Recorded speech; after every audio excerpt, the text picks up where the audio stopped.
What do you say, everybody? Welcome to the BamaInsider YouTube channel. Time for the postgame show brought to you by Westgate Luxury Condominiums. Alabama with a convincing victory over Kansas State. I guess the question was answered, and that was really where I want to start with this before I take your calls. But the question was, Alabama one of the four best teams.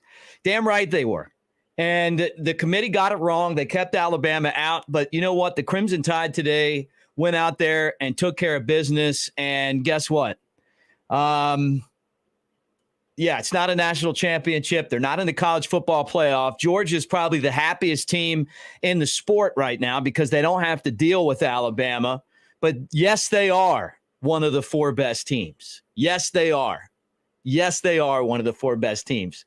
So Ever Cody, 1-2-4, you're wrong. They're one of the four best teams. We saw it today. This is a special Alabama team. They dealt with some injuries this year, but I'm going to tell you something.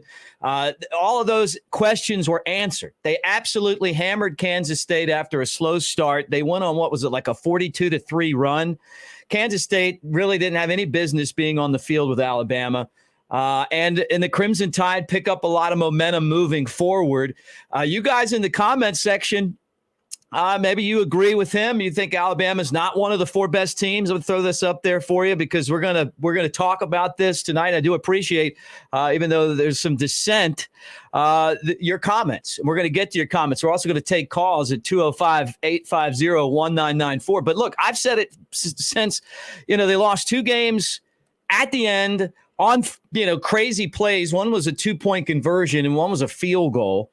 Ohio State got hammered by Michigan. They shouldn't be in this game. We knew it the entire time that the Big 12, kind of a pretender. Michigan will do the same thing that Alabama just did to the Big 12 champ to TCU tonight. And then I guess the real question will be answered, right? But TCU's not better than Alabama. Ohio State's not better than Alabama. Michigan's not better than Alabama. They didn't have as many losses. And that's the way that it goes. It's not being one of the four best teams. Apparently it's who has, I don't know. I guess it's the most deserving, right? But the most deserving part is that there's going to be a lot of football games like the one we just saw. Slow start for Alabama, though. Slow start for Alabama, and then the boys just picked up steam. And from that point on, I mean, it was just a shellacking out there. Bryce Young, 15-21, 321 yards, 5 touchdowns. I'm so glad he came back and played because if there was ever a question in the NFL whether this guy deserves to be a first-round pick, it just got answered. He's amazing. A Heisman Trophy winner. He is amazing. So, look, throw that up there. Another Cincinnati. Look, roll tide, everybody. Let's just get into some calls and and see what you guys thought about the game. But look, I'll tell you like this. I thought that the intensity was a little bit slow, but Kansas State had a lot of people show up to Louisiana, to New Orleans. They were talking a lot of smack. They were really glad to be there. The funny thing is, Chris, our producer, was telling me, he's like, look, I've never been around a team that is of fans that are talking this much. And he said there's a ton of them out there. They came in with a bunch of confidence. They figured it would be Alabama, Utah over again, Alabama, Oklahoma over again, a game that didn't matter as far as the college football playoff. But they were wrong. And give Kansas State a lot of credit. They came out with a great game plan. We saw a lot of Kurt Warner's son catching passes from the tight end spot. It was 10-0. They had the touchdown run where it looked like Alabama was going to sleepwalk into the game. And then from that point on, Alabama put their foot on the throat of the Wildcat. And it was really just, a lot to a little after that point. Bad decision to not kick the field goal by Kansas State at the end of the first half. Bama gets the ball back. Bryce Young goes straight down the field and scores. Onside kick, bad idea. Bama was ready for it. Everything that Kansas State threw at Alabama today, they were ready for it. And Bryce Young being healthy, the passes in this game were crisp. He threw the deep ball. It was great to see Jermaine Burton making some big plays. He's a guy that's coming back next year. And look, if that's what he's going to bring to the table for Alabama, then there's some big things ahead for him as well. And look, just Jahmyr Gibbs was great today. The offensive line did a really nice job. Branch was good. It's been so good all year long. Will Anderson and Bryce Young will both be in the NFL next year, right? But I thought Dallas Turner played a good game. Jaheim Otis, when they had the TV broadcast focused on him, he bull rushes a guy and bats down the pass. Kool-Aid was good. Bama had finally got those turnovers that they really had been lacking the entire year. And this was a win over. I'm not taking anything away from Kansas State. Bama's just Bama. And Bama was Bama today. And that's why when you look at this game, the score doesn't even indicate to me how lopsided it was, and it was a lopsided score. All right, let's go to your calls. Hopefully we'll hear from Clint Lamb, who's on the scene in New Orleans, and get into his thoughts on the contest. But anyway, all you guys that are in the message board or you want to call in, man, thank you for being here. Who's this and where are you calling from? I am Mike, and I'm calling from Austin, Texas. What's up, Mike? Not too much. I just want to say it's a good day to be a Bama fan. I know we didn't make the playoffs, but that was a great victory to close out the season. And I do think Alabama is one of the best 4 teams in the country, or they are now. I realize they lost 2 games and how they barely lost them, but they did lose them. But with that being said, I hope TCU gets exposed today. Not that I'm a Michigan fan, but I do hope TCU gets exposed for really being the next Cincinnati, in my opinion. And as far as the Georgia-Ohio State game it goes, I think that Ohio State, I do not care for them, but I do think they're one of the few teams in the country that can probably compete on that level and possibly even beat Georgia. So we'll see how that plays out as well. Yeah, look, I mean, I think that we saw today what happens when you put these teams that the media crowned these amazing forces against really deep, talented teams that are healthy at the same time, too, in Alabama. And I think TCU will get exposed. I mean, they lost to this Kansas State team.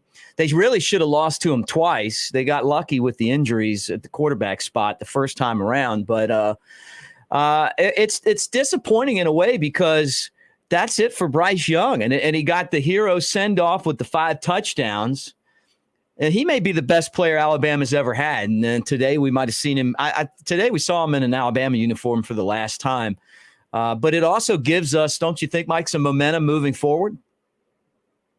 Yes, it does. And it makes me wonder who's going to be the quarterback next year. With no disrespect to Milroe, I know his heart's in the game, but I think Ty Simpson may be a better option. But that's just me looking in from 1,000 miles away. But I have bad news for all the Bama haters. It's very easy to hate on Bama when they don't maintain number 1 year after year. But with the recruiting class coming in, Nick Saban still giving it all he's got. The fan base is still on board 100%. I think the future is very, very bright for Alabama. And just on that note, one thing I like to say to get this off my chest, Paul Feinbaum, we all know who Paul Feinbaum is. I don't know what happened to that guy or when it clicked for him and when he became an Alabama troll and a Nick Sater haven. But anything that comes out of his mouth nowadays, he says from a negative view from Alabama, and he has turned into the media's number 1 Bama hater. That's just my opinion there. But like I say, it's a good day to be a Bama fan and an SEC fan, I guess. But future is definitely bright. Yeah, look, I've known about Paul Feinbaum for a long time, being that he was on radio when I was a student at Alabama. I have respect for him, not a fan of his style, not a fan of his show, don't listen to him a whole lot. But when he speaks, obviously he's kind of earned that what he says, people take seriously, but he's made his whole career on trying to find the gazelle, the injured gazelle, and then attacking it, and he looked at Nick Saban in Alabama as that after they didn't make the college football playoff, and he wants to be the first guy to get it right by saying, hey, it's over. It's over for Alabama. They've slipped, da, da, da, da, da. But the other part of this, too, is that when he figures out, and maybe, 7 5-stars coming in, going out and getting the best tight end in the transfer portal, an ass whooping to Kansas State, who's the media's darling because they won the Big 12, whatever it's going to take. Or when Alabama comes back next year reloaded and beating teams up like they did today, he'll quickly switch back and act like, he's Nick Saban's best friend. Like that's kind of what he does. Like, hey, I can't, this guy's terrible, blah, blah, blah. And it's pretty funny though, when Alabama has a bad coach, he's their worst nightmare, like the Mark Gottfried in basketball. I can remember, I think it was Mark Gottfried's wife that kind of got into it with him, if I remember correctly. But he was very critical and actually right about Mike Shula and all those guys. I just, you also kind of know what you get with him. He's not anybody's friend. I mean, like he's, it's not like he's somebody's buddy. I mean, he's not friends with Nick Saban. They just, ESPN puts those two together. They do a show and, and then the minute that something goes wrong, I mean, he's going to be there to pounce. So, that's kind of what he does. It's how he's made millions of dollars doing it. Absolutely. And to turn the page a bit, I agree with everything you say about that. It's I don't know what's going to play out with the coordinator situation there in Tuscaloosa. Do you have any comment on that? Any insight on if Bill O'Brien's going to be around another year? Or pick Pete Golding? Is he bound by contract? Are we stuck with him, either good or bad? Well, what's your take on that? Well, okay. Let me start with Pete Golding. My gut feeling is that Pete is going to be back. I think that what tells me that he's coming back is that there were so many great defensive players that he was part of recruiting to Alabama. Nick Saban, I've heard from people say, hey, it's Nick Saban's defense. It's really not even his defense. And maybe they get him some help, maybe they go out and they bring back a Jeremy Pruitt, which is kind of where my hope is. And even if he's not defensive coordinator, maybe somebody like that could help. I thought Pete did a good job of adjusting in the second half of this football game. Some games, not so much, but I just feel like Nick Saban kind of feels comfortable with him and that he'll be back. Now, I think this was it for Bill O'Brien. That's just my gut feeling. No one's said, well, most of the people I've talked to seem to agree with me on that. I don't think he's going to get fired. I just think that he's going to go back to the NFL and that Alabama will go out and get an offensive coordinator that is younger and maybe a little bit more with what the college game is. I've complained that Bill O'Brien, although I do think he's a good coach, I just don't think he was very creative this year. Today, though, a much better job of being creative. And maybe part of that is when Bryce Young can throw the ball deep, you're able to, to do some different things. But I thought he did a really good job of coaching Alabama and, and using different looks against Auburn. And then today, obviously Bryce Young stole the show. But I think Bill O'Brien's probably going to move on. That's just the way that I think. I don't think that it's necessarily him getting fired. I just think he's going back to the NFL. And then that Alabama most likely would go out and get somebody younger. And maybe they go pluck someone from one of these other programs, like or maybe Dan Mullen. Yeah, well, maybe. I don't know. Nick Saban's always had a good relationship with Dan Mullen. Riley's brother, the head coach of UCLA, used to be at Oklahoma. He's the offensive coordinator at TCU. Maybe you go pay him and you get him to come in. I heard that name pop up. I don't know, but I can tell you this, that for this program to kind of be successful, you really have to be more creative on offense. And today just kind of proved my point this entire year that I felt like Alabama was underachieving and struggled a lot when maybe they didn't need to. And then today they kind of broke all that stuff out. And who knows, maybe part of it could have been Bryce Young's injury. But look, Happy New Year. Great call, and Roll Tide. Roll Tide. All right, that's Mike from out in Texas. Let's go right back to the phone lines again and get you guys on the show and talk about this game and how it went down. Who's this and where are you calling from? This is David from Louisiana down here. David, Roll Tide, my friend. Roll Tide. Were you satisfied with the ass whooping today? I was satisfied. I was really satisfied. I was really impressed with the play calling, and I was wondering what that defense was with these turnovers that we got in this game, all year. We didn't really have a whole lot of interceptions throughout the year. I was very excited that we didn't have 25 penalties and, a bunch of pass interference calls, like I've said several times before in the past, we can't blame it all on Pete Golding. This is Nick Saban's defense. He's the one who draws up all the plays. Them plays on defense have been there since he's started at Alabama. But overall, we did great. We ran the ball good, passed the ball good, started off shaky. That's just normal, for us usually. Start off kind of slow in the first quarter, then we step it up throughout the next three quarters. Yeah, look. But, I was really excited. O'Brien done some really good play calls today. Defense stepped up, had them turnovers and tackled pretty well, defended the pass pretty good. But that little old Deuce Vaughn, he's something else, boy. I tell you what, that little joker is, man, he's like a Speedy Gonzalez out there. Yeah. Well, when he ran that touchdown, I was like, whew, what are we going to see a replay of the Utah game? Is this going to be, and then after that, I got to tell you, man, Bryce Young just took over. He just, yes, he was just so good today. In so many different ways, and not just the 5 touchdowns. What are the official stats here? 5 touchdowns, 15 to 21, 321 yards, right?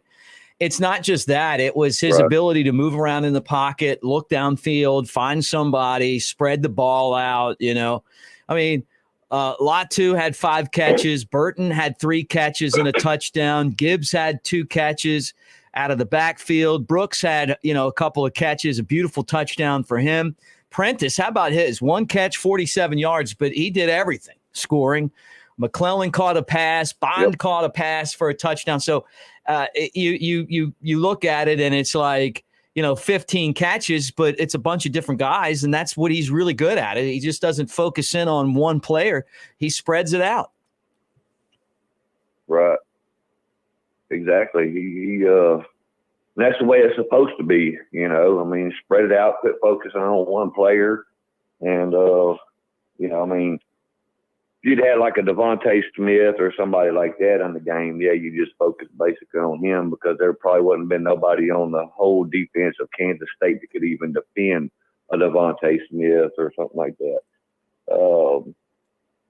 But, we only had, 5 penalties, I think, for 45 yards or something like that all game. That's still not good, but it's better than what we've had over the past. I'm excited about this new team that's coming in. These young guys that will be coming in with number 1 overall class again. I just don't know about what's going to happen. I know Pete Golding's going to be back for sure. But as far as O'Brien, I don't know if he's going to be coming back. I know his contract's up. I've heard rumors that they're going to try to get Lincoln Riley's little brother, looking at him, as well as Joe Brady, that used to be with that team from down there by the Gulf of Mexico. Hey, I'd take Joe Brady. I take Joe Brady. I I mean, would too. he's gotten humbled in the NFL. You know, maybe you come back and and you just appreciate stomping everyone again as Alabama's OC. And it's a lot of work, though. You got to remember, it's a lot of work. It's more than just being a great offensive coach. You got to be able to recruit. And it's, the NFL has become a lot less taxing on coaches than college. And part of that's the transfer portal, NIL, dealing with parents, dealing with administrations and all that kind of stuff. The good thing about Alabama is that Nick Saban runs the show. And as long as he's head coach at Alabama, he'll run the show. So, maybe other coaches have to deal with a lot more issues with the administration. And I'm talking about, the presidents and the other coaches and all that stuff at the university that Nick Saban basically doesn't and won't deal with. And, so maybe that makes that, a job as a coach at Alabama a little bit more appealing. Who knows? Right. I will say this before I hang up. The committee got it wrong, just like everybody throughout the whole country knows, even though some of them don't want to admit it, especially LSU fans. My friends don't want to admit it. But after what happened today, beating down Kansas State, that beat that Toad Frog team from over yonder in Texas that didn't deserve to be in it, and them Ohio State, whatever they are, Buckeyes, Bucknuts, whatever, didn't deserve to be in it either. Because Georgia's going to just throttle Ohio State today. Michigan is most likely going to throttle TCU again. So maybe the committee next time will think twice about putting a Cinderella wannabe team in the playoffs.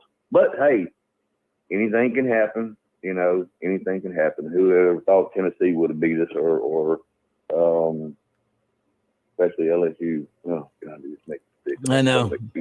Oh well, what are you gonna do? But yeah, ain't nothing we can do about it. It's in the past, but we got the future ahead of us, and I'm hoping and praying that if O'Brien ain't back, we get an offensive coordinator that's going to come in and then it's going to revamp this whole team and do it like it was whenever we had Sarkisian and all of them there, where we had a offense that could actually run, throw, trick plays, something got to give. Something's got to give. Just this basic NFL crap.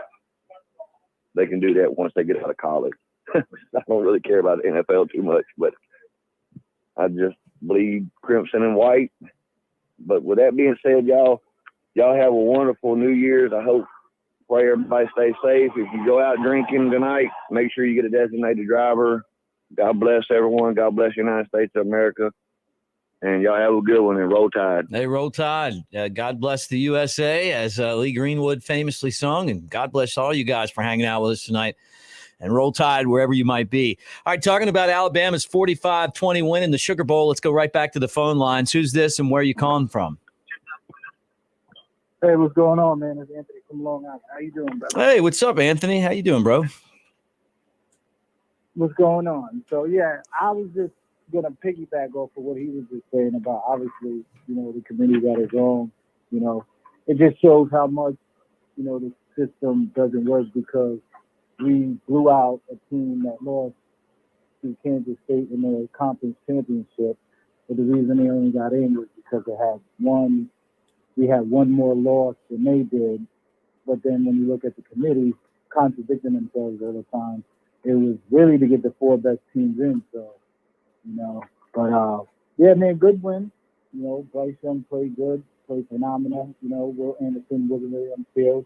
He was protected. We got a lot of young guys in there to see. But I'm super excited about next year. Super excited. They were just talking about offensive coordinator. Dan Mullins was the name. Me and my friend was talking about this the other day. Dan Mullins is the guy that I'm pretty interested in, because it goes back to the point you just made about being able to recruit. He's been in college football for a long time. He knows how to call plays, and he comes with a little bit of swagger too. So I think individual like that could spark, these young players. Because we had a lot of young players, and that's where I think Bill O'Brien kind of failed at too, because not only was he up in the press box, calling plays and not on the field and interacting with the players, even though they do that in practice and everything like that. It's just different in game, emotions get high.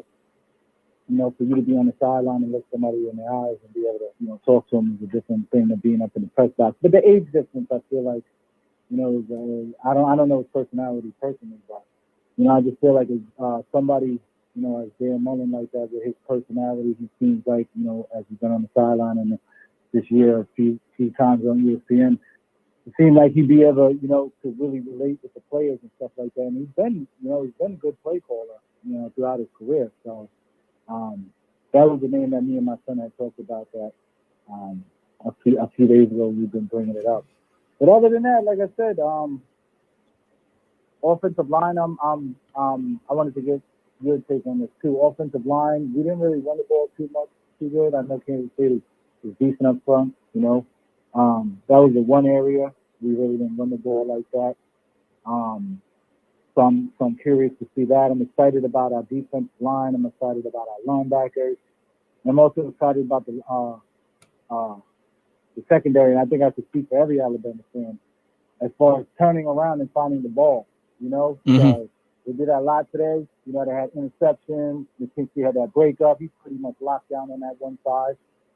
Brian Branch, if he goes, he goes. But if he comes back, I welcome him with open arms. Because, boy, if his stock was ever high, it just got higher. And this is an example of, playing in games and not opting out. Anything could happen. Obviously, I never would judge anybody for opting out because, you look at Jalen Smith, for an example, and he's never been the same. But, I mean, look what Brian Branch did today. He was, and besides Vice, he was the best player on the field, so the stock definitely went up. But I'm excited for, for the older guys to go. Not for me to shoo them out of here, nothing like that. But I just want to see these young kids. I just want to see them shine. I want to see them come in, get some in sync with each other. Because a lot of things that the transfer portal has done is, a lot of people transferred and you bring people from outside that don't really know the program and the culture. So if you could get a steady 2 years, maybe even 3 years of the same group, I think that would get Alabama back to where they was as far as the physicality and the attention to detail, because the penalties were a lot this year and everything like that. Yeah, but other than that, just excited for next year, excited for this game. I knew it was going to happen. It didn't look like it was in the beginning. I kind of was texting my friend like, oh, man, they're not going to show up because it looked like that in the beginning. But, ultimately I had conversations with him and other people and thought the outcome would be what the outcome was. And like I said, I'm just excited for next year. And I'll let you go with I'll go with this. But I just wanted to ask you one question. So the 12-team playoff, does it start next year or does it start the following year? The following year. So next year it'll be the same, and then the following year. Oh, okay. I thought it was this year coming up. Okay, so my mistake. All right, because I was just thinking to myself, this was the 1 year that we were kept out or whatever like that. When we should have been put in, obviously, the game showed that. But I was thinking to myself, this was the last year they could have kept Alabama out because once it goes to that 12 teams, we're always going to be in there no matter what. And I kind of like it better. And then I'll go with this because, people say it diminishes the value of the regular season, which I get it. But my opinion and what I think about it is kind of better because speaking from Alabama's perspective in the SEC, you play in a tough schedule. And if you lose one game, potentially that means that you're out, so it kind of gives you, a little leeway as far as look at Alabama's situation this year. They lost one of them, literally last play of the game, walk-off kicks. With that Tennessee game, I'm with you, Mick. That was the worst referee game Yeah. I've seen in a Hey, long dude, time. I'm looking at the comments, and I'm looking at some comments right here. One of them I won't put up, but I agree with Zach's comment totally. Look, the referees in that Tennessee game, like today's reffing was good. It was really good. It was fair. I still don't believe in my heart that was done in a fair manner. I think there was, just my personal opinion. I think there was some motivation other than getting it right, to me. And I wouldn't be surprised if one day they don't find out that there was more to it than just those guys making more mistakes like they did in that game where they gave Auburn the win over Ole Miss a couple years ago, So I just, I just don't believe it. I don't think that you could be an entire crew could be that bad and that lopsided in a game. And if it's not for that game, and Tennessee got every single break in that game from the officials and they barely won, and that's what kept Alabama out, So, did they do it because they wanted Alabama to lose, or did they do it because they wanted Alabama not to cover the spread, or were they just bad? Whatever it was, it sucks because that's why Alabama's not going to scare the hell out of Georgia in a game this year. Georgia's looking at this field going, hey, thank God Alabama's not in it. You're not lying about that. I agree with you 1,000%, honestly, and I commend you because, a lot of people, would say how they feel as far as officiating because when you watch that game, even my friends, I pay attention to games. I watch a lot of games. You could tell. And my gut feeling with that, and I always go with my gut feeling, is that they weren't letting Alabama leave that stadium with a win. Yeah, and that's how I felt like that too. I mean, there were so many moments. Yeah, so many moments. And, you watch football, so obviously one play doesn't make it, but, a drive stopper, it wasn't so much the calls that went against us, it was the calls that we didn't get. Yeah. That stop drives that was just blatantly obvious. Oh, so that's the whole feeling. I go by vibe, and that's the whole vibe I got that entire game. I mean, a bright pick. I mean, come on, whenever you ever seen them call a targeting that was a targeting, and then not even be a roughing penalty. I know. When a guy comes in head first at 350 pounds and runs over the best player in the entire league, who's a quarterback, when they sent a memo out at the beginning of the year that says, hey, if you do this to a quarterback, then it's a penalty. Yet in that game, it wasn't a penalty. The one that bothers me to this day is it was not pass interference that they called when Kool-Aid had the pick at the end of the game. It wasn't. And for another guy that was on the other side of the field, 30 yards, Kool-Aid's 30 yards down the field to throw that penalty, to me, I just think that stinks to high heaven. It stinks. And the entire game was officiated like that. But you know what? I mean, what are you going to do? It sounds like you're, when you talk about officiating, it sounds like you're crying over it and all this. No, I feel like it was stolen. And but Alabama still had their chances. If they would have been more creative on offense this year, particularly in that LSU game early, maybe they wouldn't have been in this spot. But who knows what would have happened in the SEC championship game. But Alabama is the kryptonite to Georgia. Let's just put it out there. Yeah. And if Georgia stomps through the field like they probably will, we know that. But the season's over now, and we got 7 5-stars coming in. We got a new tight end. We'll see what happens in the transfer portal. And it looks like we have a program and a head coach that are pretty motivated. Yeah, I think, see, the thing about this that happened is, you got to look, I take a positive at every negative. And there's definitely lit a fire more under this statement because if people could sit here and kid themselves, but, that man likes to, win and puts a lot into, the program of preparation for him to, like you said, for it to be stolen. It's a difference between complaining about and saying this and that and what it could have made plays. And yeah, obviously they could have in different games and situations, but, for him, obviously, he's not going to say it, but, they don't talk about that amongst themselves inside that locker room and that coaching room about how they feel, and they go back and they watch that tape. We can go back and we can watch, the tape and stuff like that and slow it down, but they, on another level. So it definitely is a positive out of that. I feel like I don't know what the Georgia thing if they stomp through this year. I mean, Ohio State, it could be a game, it couldn't be. I can't really call TCU or Michigan, to be honest with you, Nick, because I don't know. Michigan beat Ohio State. That was it. They They were going to play what, UCLA in the beginning, and I'm backed out of it. I know. How about that?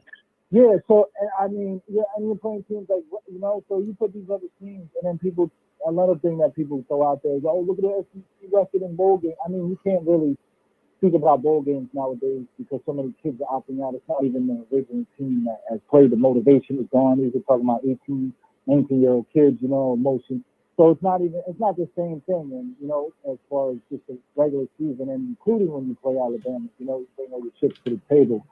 But, yeah, I don't know. TCU, obviously, I don't know who they beat. They could have lost to Kansas State twice. You know, they right. You know, last time with the backup quarterback, you know. So, I mean, whatever. People make excuses. They went into overtime. I don't know what that's supposed to mean. But, yeah, great call. I love the show. I love the channel. Keep doing what you're doing, brother. Happy New Year. Be safe. Roll Tide to everybody out there. Like my man said before, if you're going to go out there and drink, get an Uber or something like that. Thank you, brother. Hey, thank you, bro. Thank you so much. And thank all you guys for hanging out with us. I'm going to take some more calls. But please do us a favor, like and subscribe to the Bama Insider YouTube channel. If this is your first time here, Roll Tide, we really appreciate it. If it's not, then welcome back again. But hit the thumbs up, man. That's a great way of saying Roll Tide. Even if you're not an Alabama fan, we really appreciate you guys being here with us on the channel as always. We're part of On3 now. The On3 network, we're changing the face of team coverage. Talked to some people last night at the Floor Bama that are members of other sites. And I said, hey, man, you need to be a part of what we're doing right now. Things are getting bigger. They're getting better. We got the great message board with Jimmy Stein and Clint Lamb. You know, we got the recruiting covered with Andrew Bone and Joseph Hastings and the On3 network of people. And we just want you guys to be a part of it. So right now for $10, you get a membership that lasts all the way up until August 31st of 2023, right? So 2023 will be here tomorrow. That's still 10 months of coverage. So, and things are going to be changing a lot and getting better as we move forward. So check it out, BamaInsider.com. All right, let's go back to the phone lines again. And if you're on hold, I'm going to try to get to all of you guys to talk about the game and Alabama football. And I know some of you want to talk about who's going to be the next quarterback, maybe the Tennessee game, whatever you want to talk about. Alabama with a big win today. Who's this and where you calling from? Yes, sir. This is Alan X, and I'm calling from Alexander City, Alabama. How you doing today, man? I'm doing good. Roll Tide, man. How you doing? I'm doing great, man. Blessed. And, man, I'm going to be honest with you. It's almost like you're a mind reader because I was calling to talk about not only Alabama in this game today, but I was going to bring up that Tennessee game. And I don't want to just beat a dead horse, but, man, you are so 100% right. And I'm going to tell you something that you're going to agree with, I believe. This is the proof right here that game was, to me, rigged, that Tennessee game, those bad calls. This is the proof right here. Now, first of all, you tell me if I'm wrong on this. Okay, TCU, they lose to Kansas State. Do you remember a time where a team loses that's ranked in the playoff? They lose and they don't move at all. They just stay right there. Never. Never? Never, ever. That's what I said. Ever. Never, ever. And this happened not only blatantly by the committee, who I've lost a lot of respect for, but I lost a lot of respect for people that I used to respect. I'm not going to name any names, but these so-called people that commentate on the game, you know, the sportscasters and stuff, they're like agreeing with the committee, like, well, we don't blame it. And there ain't nobody crying that, hey, TCU didn't move and they lost and blah, blah, blah. They're almost agreeing with it because they know they didn't want the rematch of Ohio State and Michigan. That's right. And I'm like, now I'm thinking, and I think you agree with this. If Alabama was that team, that, hey, Alabama lost and they didn't move, man, you would have, I ain't no telling what you would have saw. You would have saw people marching with signs and saying, no. Ain't no telling what you would have saw. If that was and let me say this, and hold your thought because you're so right. Okay, first off, Alabama lost in overtime on the road with a team that went for two at the end of the game so that Alabama didn't have a chance to get the football again.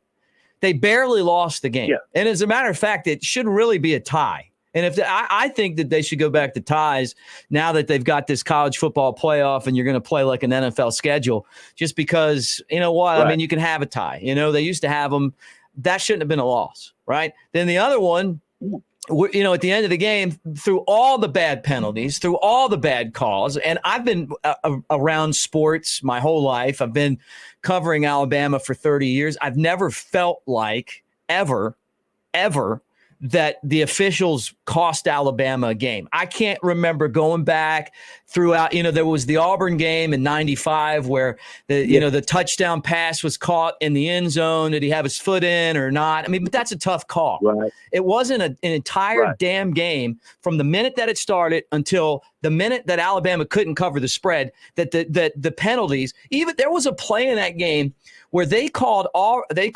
Tennessee for, you know, some kind of offensive penalty, but it was after they went for a play on third down and didn't get it. And then all of a sudden they threw a flag after the damn play was over. And then they got another chance at it. And I'm going, are you kidding me? Oh, it's really loud in here. Okay. All right. Yeah. Just like you're going to call a pass interference 30 yards downfield from a guy that's on the other side of the end zone. Or is it when your quarterback gets run over by a guy with his head down and they didn't even call personal foul? I mean, there were so many instances in that game. You watch and guys, Alabama's being held at the line of scrimmage. They're not calling them. But then on the other side, you know, it's a holding every time Alabama got near anybody. Yeah, some of those penalties were Alabama's fault. But that game was not officiated in a fair manner, in my opinion. That's my opinion. And I would not be surprised, like I said before, if one day and this is kind of a side note, Dennis Dodd wrote a story about, you know, the basically the FBI investigating college football games for being rigged, like a week or two after that game. And I emailed Dennis. He was going to come on my tailgate show to talk about just that, not the Alabama-Tennessee game. I wanted to talk about the Alabama-Tennessee game. And to be honest, we were going to record it ahead of time. Mike Leach died, you know, and it kind of changed the focus of our show. I wanted to give Mike Leach that time and talk about it a lot. And if you watched the show last night, we talked a lot about Mike Leach being at the Floribama, just what he meant, but whatever, you know. The fact of the matter is that it's something that should be looked at. And that game to me is what opened my eyes. Is that fair? Yeah. More than fair. And I tell you what, I wouldn't be surprised either if they investigated and found out. But I'd be willing to bet you this: if they investigate and find anything, it won't be amongst the players. It'll be amongst those referees. Yeah, right. That's what I think too. I mean, I mean, and who knows? I mean, the thing about the world of gambling, which I love betting on games and I love like the spreads and all that stuff, is it's just so much more accessible than it used to be. And it's so much more, it's so much bigger now. And there's going to be stuff that happens and somebody's going to have to oversee that. So when a game like that happens, you know what? I mean, and maybe we're wrong. Maybe they just suck that day. You know, I've had bad days at work. I mean, you know, I've come on the show and I can't even put two sentences together. Yesterday, I called Kansas State the Cougars instead of the Wildcats a couple times. You know, it happens. We all make mistakes, right? But at the same time, it just seemed like it was more than one guy, and it was just a lot of mistakes in a game, and it seemed like they all stopped once Alabama couldn't cover a spread of 9 points. Exactly, and like you said, I mean, I'm with you on that. It's one thing if one of them had a cold and they all caught the cold, but if one of them cheating blatantly and all of them are joining in, and guess what? All of y'all in it together, and so I just said, man, you know, besides that, you know, I'm like you. We don't want to make it look like, oh, we're crying over spilled milk and yada, yada, yada. No, y'all cheated us. Y'all got that. But guess what? All you did is motivate Nick Saban. All you did was motivate the coaching staff. I mean, he's going to do a turnover as far as offense. I heard Bill O'Brien, he's out of here. And Pete Golden is a wait and see on him. You know, I heard that Nick Saban's going to start doing some play calling on the defense to kind of help Pete Golden out. That's what I heard. I don't know how accurate that is, but that's what I heard. And so I feel a little better about that. But like you said, that number one recruiting class, those seven 5-stars, possible 8 5-stars coming possibly come February, you never know. And then not only recruiting class that we got from last year, but then combine that with the one we got this year, plus a few key players deciding to come back and stay and play. You know, next year, man, I'm just telling you, man, we got a lot to look forward to. we can hold our heads up high and roll tide, Alabama fans, and don't worry about what happened this year. This year ended on a great note, and we're gonna take it on to next year. Hey, and roll I appreciate tide. you, man. Love you, so man. Thank you. Roll Thank tide, you. man. Roll tide. Happy New Year. Mm-hmm. All right, let's go back to the phone lines again and talk some more. Alabama 45, Kansas State 20. They got a little cosmetic touchdown at the end of the game. They got off to a fast start, and then they ran. What happened is that they got a hold of that. They got a hold of that lion, and then all of a sudden they realized they had him by the tail, and he turned around and saw them, and then from that point on, they got rolled over, and that's what happened. Who's this, and where are you calling from? Is this Derek? Am I on? Yeah, you're on. What's going on? Hey, yeah, man. I'm sorry. I didn't know for sure if I was on. I just wanted to talk to you a minute. I feel like everybody else does. I would have loved to see Alabama going to the national championship playoffs and win the national championship like we do so many years. But I'm an old school guy. I've been a Bama fan since I was about 4 or 5 years old. My granddaddy made me watch the first game. I graduated from Alabama in 93. So I was there in 92. In 92, when Gene Stallings was there, Gene, the coaching machine, we won our first national championship for 17 years. I think people today are so, forgive the phrase, spoiled. We are. Because we have won so much lately that we think we should always be entitled to win the championship. But this year we lost 2 games. I mean, granted, I agree with you with all of everything everybody's saying. Tennessee game was out of control. And there were some games that, there was all kinds of things during the season that hurt us.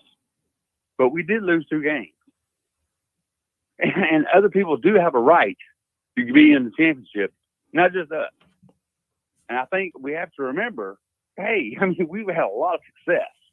I feel like, I feel like there's 2 or 3 titles we should have had in the last decade. But at the same time, it used to be, 17 years between titles. And we are so blessed to have Saban and to have the players that we have and to have the recruits that we have. And we just have to remember sometimes we don't always get to be the title.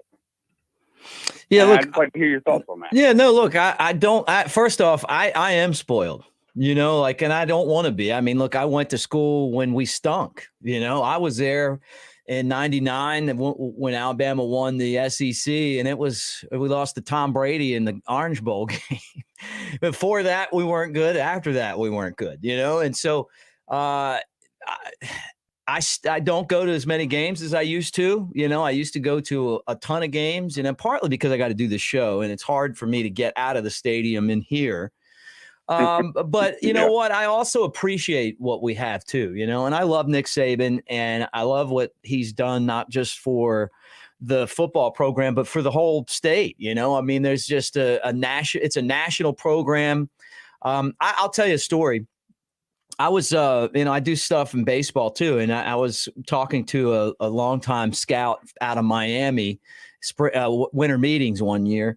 And he hated Nick Saban because Nick Saban rolled out on Miami. And he was saying some bad stuff about Nick Saban, I'm just kind of sitting there. And then finally I looked at him and I said, look, I don't blame Nick Saban for leaving Miami. He wanted to go to a bigger brand. I said, when's the last time you go anywhere and see somebody wearing a Dolphins hat, But you go everywhere in this country and even in the world, and people are wearing Alabama stuff. And that was it like that before Nick Saban. I mean, now he got there and has just taken us back to the heights of, and maybe even further than where Bear had it. But the thing that bothers me, and look, the preference of your call, I agree with, and in more ways than just, hey, we're spoiled. I look at it like the regular season in college football is what makes college football the best sport out there. The fact that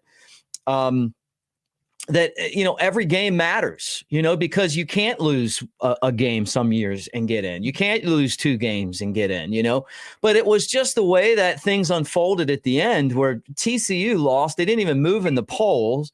They lost to this team that Alabama just boat raced. We knew they sucked, and we found out today they're okay, but they're not great. And then the fact that they lost and they didn't move, and then Ohio State got their ass kicked at home against their arch rival, Jersey Dolphins. I got to say this. Jersey Dolphins, I know you wear a Dolphins hat, bro. And look, the Dolphins are actually good now. They got Tua. But before, when they, this was before when Saban first got to Alabama. But anyway, my point was, if it comes down to the 4 best teams, despite all of the things that could have gone better for Alabama this year, I just felt like when you put it all out there on paper, that Alabama was just really one of the 4 best teams. And the other part of it, and it's kind of what our last caller got into, that I agree with, is that that Tennessee officiating has just not sat well with me. And I'm not one of these people that does this. I mean, I've never said officiating in any sport. There was one game in baseball in 2009 that I talk about. The umpire hated Ryan Sandberg, and I've talked about it years. And you could tell. They basically, in a playoff game, they weren't going to let us win. And I felt the same way in that football game. So there's been 2 games. I broadcast games every day when I'm not here watching them, So I guess that's kind of part of this to me. If Alabama would have played in a game where I felt like it was officiated fairly against Tennessee and lost, like the LSU game, I probably would not be so strong about them being one of the 4 best teams. So. No, I mean, I totally agree with you. Because we did lose that Tennessee game in a horrible fashion, and the LSU game as well, because they didn't give us a chance to get the ball back, which was no fault of ours. But that was just that was a good call on LSU's. Great call, because we'd have beat them. We would have beat them. Yeah, exactly. We would have won. But let me get into a couple other things too, okay, if you don't mind. No, go ahead. Has Bryce Young decided to go to the NFL for sure? He's gone. He's gone. Okay. Gone. Well, I just wanted to bring up the fact that I really, really, really feel so strongly about Bryce Young and Will Anderson too for playing this game when they're both going to the NFL. Great point. Play, and so many players in college football now are just saying, "Hey, I'm gone. I'm not going to play in the bowl game because it doesn't matter." And I feel so strongly about those gentlemen characters, how great gentlemen they are for playing the game and for staying with the team. Great point. I'm with you on that. Look, I think it's awesome. You remember I was on I don't know how many of these shows you watch. And let me say this, Danko, man, thank you, brother, for the super sticker, man. Appreciate the $20. Thank you guys for the super chats. And man, I love all of you guys for being part of this. And every time we get those super chats, it goes a long way as far as everything that we do. So Danko, man, roll tide and thank you. I was on Monday Night Quarterback, and I'm debating, Clint Lamb and Jimmy Stein, 2 guys I really like and I respect. And, that's what they do on the BamaInsider message board. They go back and forth. This is my forum, with you guys here. I do it on video. And I was saying that I think that they should play. I think they get NIL money. I did not want them to opt out. Honestly, I thought some players would. I was absolutely flabbergasted in a way where I was just like you. I just feel so prideful about these guys for sticking around and playing, and then going in there and just kicking the crap out of Kansas State like they did. What a great way to end their careers, and how much does it mean to all of us that they prioritize this program, just like Jalen Waddle did in that national championship where he got hurt in the Tennessee game, comes back and he made a couple of catches. Yep. En route to a game that looked a lot like this when Alabama was strangling Ohio State for national championship number 18. So I just love that. I love that because it shows you that these guys, they still care. Well, it says a lot about Nick Saban and the program as well, because they were willing to do that. That's right. I can't tell you what my position would be. Is if I were Bryce Young, and I know I'm looking at maybe a top 5 draft pick, making millions of dollars next year, and I have the opportunity to play this game, but I could get hurt and I could screw all that up.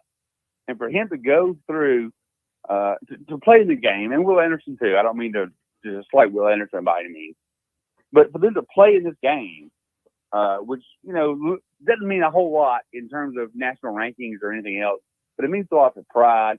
It means a lot for Alabama fans, and for them to do that, I think it says a lot about Nick Saban. I think it says a lot about the program, and I'm real proud of that. Yeah, no doubt. Me too. Okay. That's all I had, man. I just wanted to say that, and I appreciate you giving me the time. Hey, Roll Tide, man. Happy New Year. Have a great, safe night, okay? Hey, same thing. And again, like everybody else said, get an Uber driver. Yeah, get an Uber driver. I think that's a great theme for tonight. All right, Roll Tide. Yeah, look, guys, if you're going to drink, Uber, and be careful out there, not just for you, but for the other people. All right, who's this and where you calling from? This is Kendall from Mobile. What's up, Kendall? How you doing? Good. I was calling to talk about the game. I know it didn't mean much, and like you were just saying, rankings and all that. But that's the first time for like really players that I felt like, I don't know, kind of the heartwarming feeling because they played and they didn't have to. And Bryce, he went out on a high note. Him and Will Anderson, even though Will Anderson didn't play as many snaps, that was just saving him for really third down, I guess. I don't know, but I want to talk about this receiving core. Where was Jermaine Burton at all year like this? I don't know. I said the same thing. He's actually like the last 2 or 3 games started to emerge as a guy who could make some plays. He made some plays in the Iron Bowl, Ole Miss game, this one. What was the game? The Austin P game. He played well, but yeah, I mean, it wasn't there certainly at the beginning of the year. And I agree. And I see where Nick Saban was, where it's coming from when he said energy vampires, because I heard a lot of people complaining and worrying about them 12 guys leaving. I was like, I'm pretty sure Nick Saban's telling them to leave. He sees much more than we do. Mm-hmm. And the fact of the matter is, they wasn't playing today. The team played they were like the best team in the country. I feel like if you would have put Georgia against Alabama today, Alabama wins. Georgia's the luckiest team in the country that they don't have to see Alabama in the bracket somewhere. Yeah, and they had a lot of things on their favor. They didn't have to play Tennessee on the road. They didn't have to play LSU at a 7-night game. No.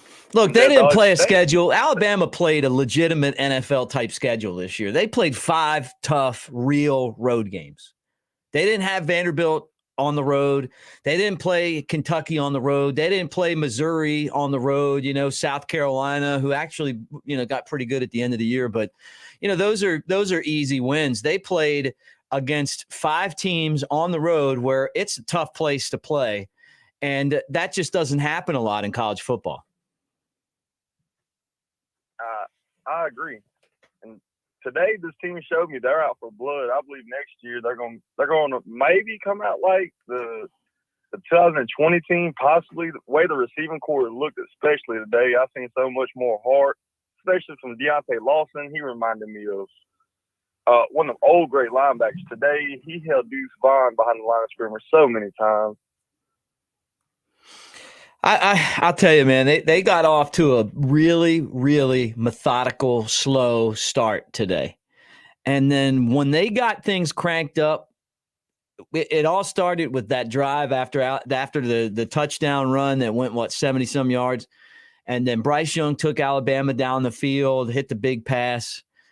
Alabama looked like Alabama again. I thought Kansas State took too many risks. They should have kicked a field goal at the end of the first half. The onside kick was stupid. But at the same time, their coach probably realized, look, this Alabama team's better than us. They got better players than us. They're going to beat us. We probably need to catch them off guard. We finally got those turnovers that we've been missing all year. Some interceptions. There was a lot of pressure on the quarterback. I thought the defense did a lot of really good stuff. And you know what? It was a great way to end the season, even though it's not what we want, but it was a great way to end the season. It reminded me a lot of the way this season ended. It reminded me a lot of that 2019 season. I remember we lost. There's a bitter loss against Auburn and the Jordan Hare. Then we go to the Orange Bowl. We had to play Michigan. Then we destroyed them. Mm-hmm. I don't know. Maybe them losses against Tennessee and LSU. I know what happened in them games. Maybe they was a blessing in disguise. Maybe it just finally puts the fire, the players that we need, and hopefully Saban, he keeps hiring former players like Clint Dix and Bo Scarborough. I know he's on the staff, I think, and I don't know. He need to go get Trent Richardson as a running back coach and go get Drake Kirkpatrick. Go get all the old school players, the one with the dog mentality. Yeah, I agree, man. I agree. I think Nick Saban coming out and making that comment about energy vampires this week is telling. You see guys leave. That's and I was on Mobile Radio a couple of days ago on the morning show. I don't know if you've listened to Mark and Lee, and they were asking me about that, and I said, I think that having people with positive energy is the most important thing for any business, any team that you're a part of, whether that be a football team or that be a business that you're a part of, a corporation, whatever. Positive people, positive energy make the experience for everyone better. And for me, I look for that as one of the qualities that matters the most. So if he felt like that there were some energy vampires, which is the opposite, people that bring everyone else down, then, obviously then that's something that needs to be corrected, and you may be the best player, but if look, the best player in basketball history is Michael Jordan. And why was he the best? Well, because he did everything great and he made everyone on the team better. Right. And so that's the kind of energy that you want to have with the people that you work with, I mean, look, like Scottie Pippen was great when he played with them. Kerr was great when he played with them. Will Perdue. I mean, it didn't matter who you put on the Bulls. Mike made them all better. And I think that when it comes to people and positive energy, it's kind of that same way. Yeah. And I believe it affected last year's team too. Jaleel Billingsley could have been O.J. Howard type tight end. Instead, he had showed little effort. I remember watching him run like a post route against Georgia, and Bryce Young threw it perfect and went through his hands and hit his feet. Yeah, there was a lot of that. And Trayshawn Holden, he's a great player. He's a great example of that. I know he started the year and he had a few good games, but he cried when he got benched. I mean, there was better freshmen than you. And then in the Tennessee game, we could have sucked momentum out of the stadium, but you dropped a slant. That would have ended up in a touchdown. Right. Right. Well, look, roll Tide, man. Happy New Year. You got big plans tonight? No, sir. Just sat at the house and watched the playoffs. There you go. Tide to you, but one more quick question. Yeah. Go ahead. One more quick question before I get off of you. Who's the quarterback for next year? Yeah. What do you think? That's the $1 million question. I don't think it's Jalen Milroe. I think he's a really good football player. I just don't know that he's a really good quarterback. I don't know that, his ability to throw the deep ball is good enough. I mean, for him to be the quarterback next year, he's going to have to really work on the passing game and the downfield passing game, kind of like Jalen Hurts was able to do, and to become one of the best QBs in the NFL. But I think it's probably Ty Simpson, unless it's someone that's not on the roster right now. But from what I understand at practice, he's got a really good deep ball.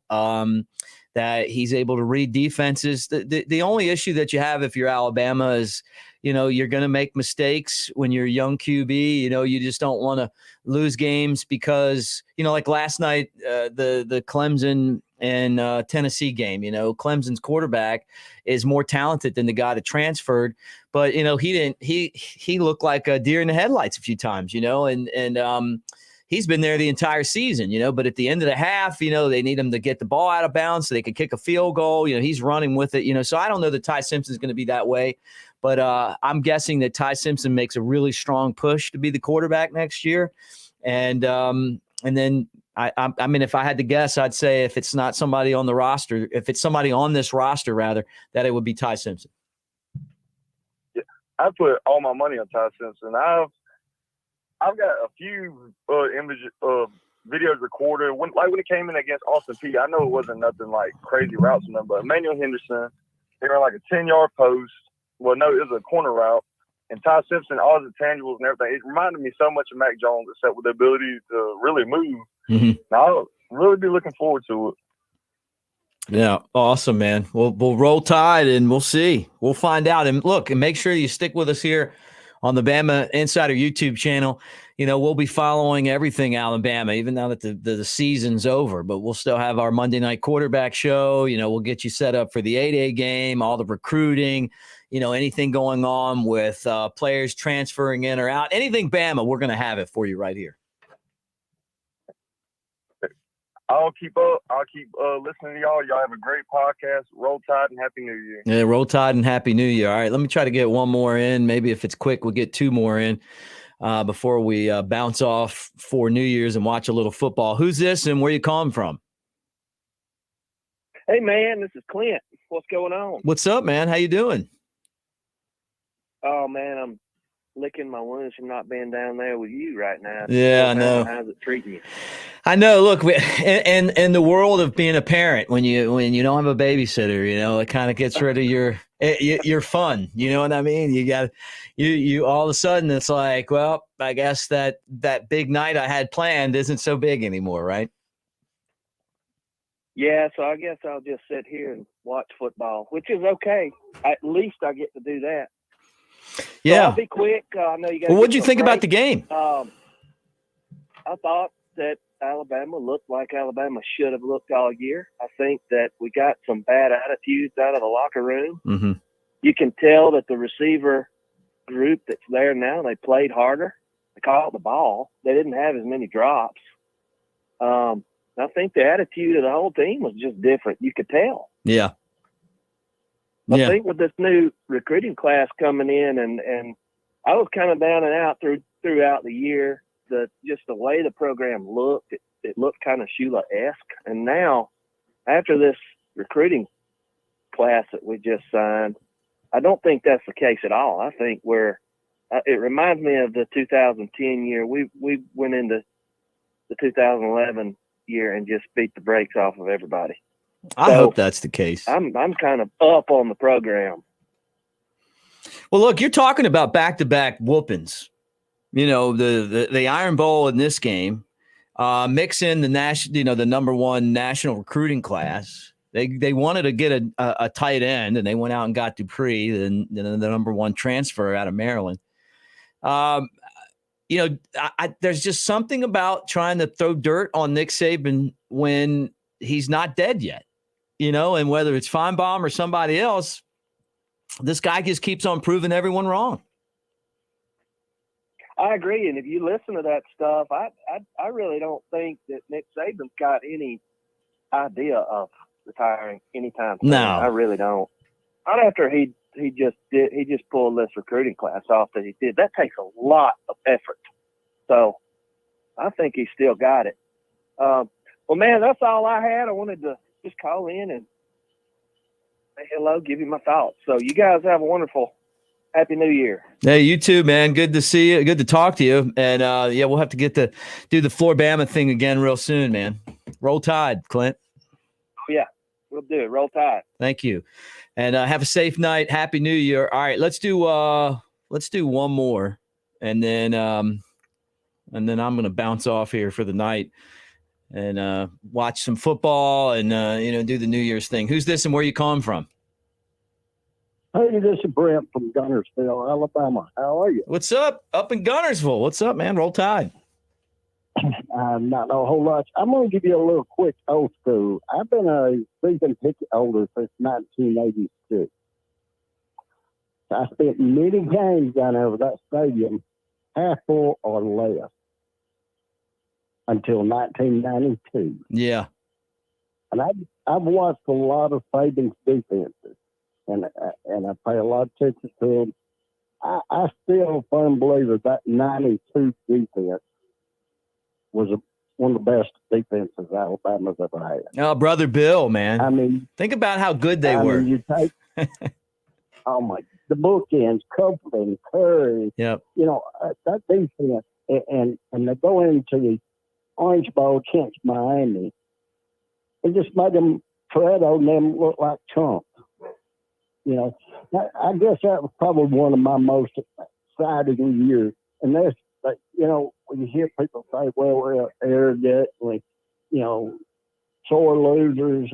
Man, when you went to as many years I did down at that school losing, I should be able to laugh. I should be able to be arrogant and for my team.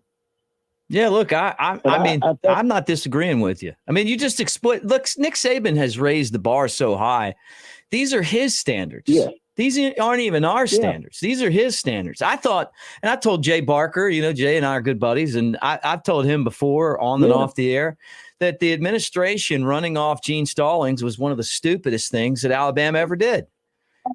Dumb. They did. They run the man out. That's right.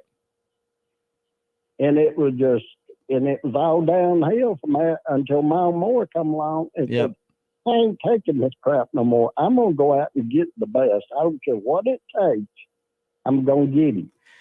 I got a great story. Wendell Hudson told me this. He said that him and Mal were great friends, one of his best friends, and I worked with him in women's basketball. And I think Wendell's one of the great guys you ever meet in your life, whether it's sports or not. I mean, he just exemplifies greatness. He's just a great person. He's a great coach. He's a Hall of Famer in a lot of ways, right? He told me that, we were losing all those games to Auburn, and, we lost, I think, the fifth in a row, Shula's last loss to them. And he's leaving the press box, and they're heckling him at Auburn. You're yelling at him, and he left, and he said, hey, I'm not taking this crap no more. And that's what, precipitated him going out and getting Nick Saban. And it's been different ever since. But, any team, they look down on Alabama, all these other programs. Well, what if Saban went to Florida? It'd been the same thing at Florida as it is at Alabama. That's right. Or at LSU. He was right on the cusp of doing this at LSU. Right. What if he stayed at LSU? They probably had them 7 or 8 more national. That's right.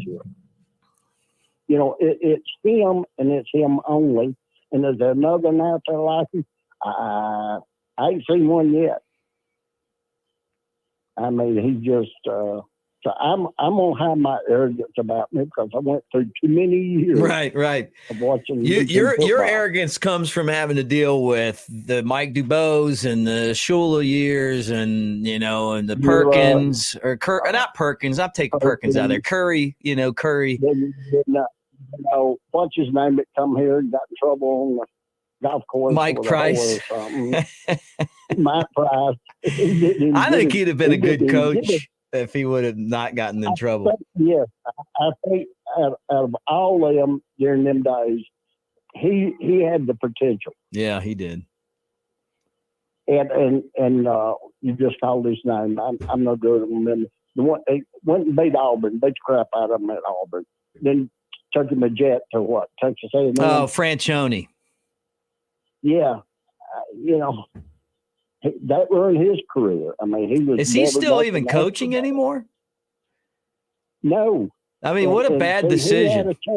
His team's in the college football playoff today, right? We got him from TCU, and TCU. The guy that had his job had it up until Sonny Dykes, who's actually, is it Sonny Dykes? Yeah, the guy that's there now is a really good coach, But back to the game, the most impressive part to me was these guys coming back and playing. Amen. Yeah. Amen, brother. Will, all them guys doing that just showed all this younger bunch what dedication is. Yep. And what this program means and what it means. Right. Yep. And losing all these wide receivers, best thing I say is good luck somewhere else. Yep. Yeah. Because they showed. You're exactly right. They showed today the wide receivers are there. We still got them. They still catch the football. Now, Burton's coming back, is he not? Yeah, I think he is. That's what I understand. I mean, we'll find out like in the next day. I mean, everybody's going to announce, but I think he's coming back. From what I was told. I think he would be better because the best I could see maybe 4th or 5th round. Yeah. Even that, with him. He just needs a good 1,000+ year season. Yeah, look, he might not even get drafted. I mean, enjoyed it. Yeah. And, we got a lot to look forward. Hey, one other thing. Yeah. Offensive coordinator, Garrett Riley. Yep, that may be it. I mean, that, who knows? He's coaching in a game right now. Who knows? I've heard also name the guy at Arizona right now, the Cardinals. What's his name? Oh, the head coach Kingsbury? Yeah. Yeah, I'm hearing that name floating around too. If he gets fired, and he may get fired.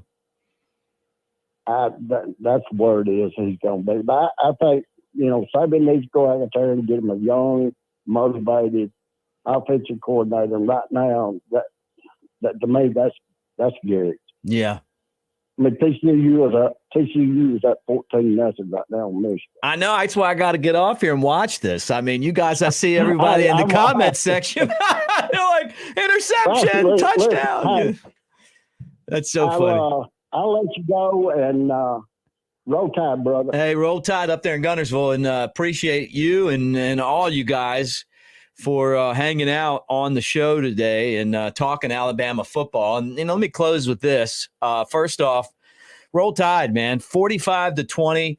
It wasn't even that close. And this is after being down 10 and looking like Bama might not even show up. But we saw the best of Bryce Young today. We saw that, you know what, we're thankful. I think this is one of the themes of this show, is that we're thankful that these guys came back and played. We're thankful that they respected the process. They played another game for the GOAT when we're in a world of players that are getting paid now, that are going to school, based on NIL money. Some of them are, and are worried about the NFL and not college. These guys all came back and did something for the program. They did something that was not necessarily to benefit themselves. They put themselves at risk one more time to represent the school that we love, the institution that we love. And man, I can't even tell you how good that makes me feel. And with that said, I think that it helped Bryce Young's draft status. I mean, not to say he wasn't going to be the first quarterback taken, but when you watch the way that he was throwing that football today, looking downfield, reading the defense, absolutely just, dropping dimes all over the place like his hero, Steph Curry. It was great. It was really great. And that's what this is all about. Did Alabama play in the college football playoff this year? No. But at the same time, you know what? They made the best out of the situation that was dealt to them. And I think, to me, that's all you can do. And Alabama, Nick Saban's used this as motivation, whether it's recruiting with the number one signing class and the 7 5-stars, whether it's going out there and blowing out a team that beat a team that's in the college football playoff and playing right now. So I think that's the first thing. I think the second thing is that I appreciate all of you guys, man, being in the comments section, whether you agreed with us or you didn't agree with us, whether we tangled over, how spoiled we are or not. All of that stuff matters, man. And I love the fact that we get together on here. Some of you guys call in. Some of you guys hit it up in the comments section. Some of you guys just watch. It was great to talk to Clint, my buddy, calling in on the show. But all you guys are my friends. And, I take time off for baseball. I come back and I do this show. We call in, and it's just amazing when you guys are on here and we all kind of get together and talk a little bit of Alabama football.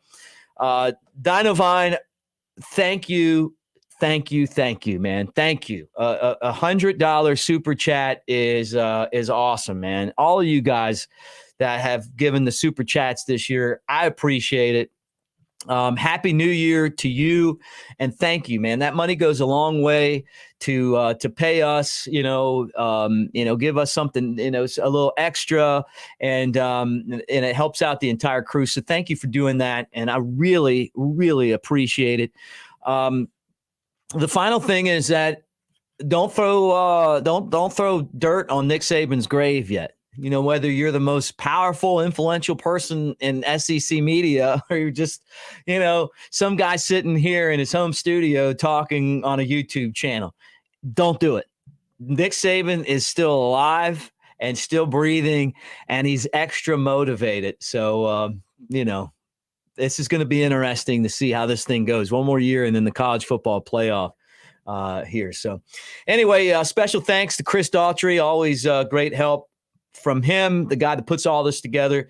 The great Kyle Henderson, the entire crew at On 3. I want to remind you that Bama Insider On 3 is right now available. $10. You get $10. You get a subscription all the way up until August 31st of this next year.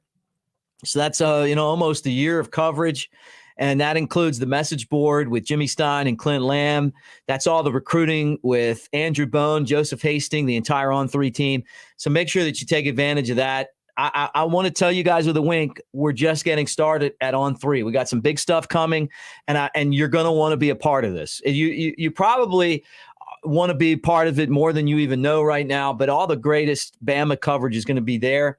And that's just the start of some really big stuff now that we're part of On 3. So anyway, well, that does it for us, and I appreciate it. Have a safe night. I'm going to echo the thoughts of all of our callers, it seems like, tonight, and that is look, man, if you go out and you drink, get a ride or take an Uber. Just have a safe evening. Have a fun evening. Happy New Year, everybody. Final score, 45-20. Alabama 11-2 on the season, and another successful year. Roll Tide.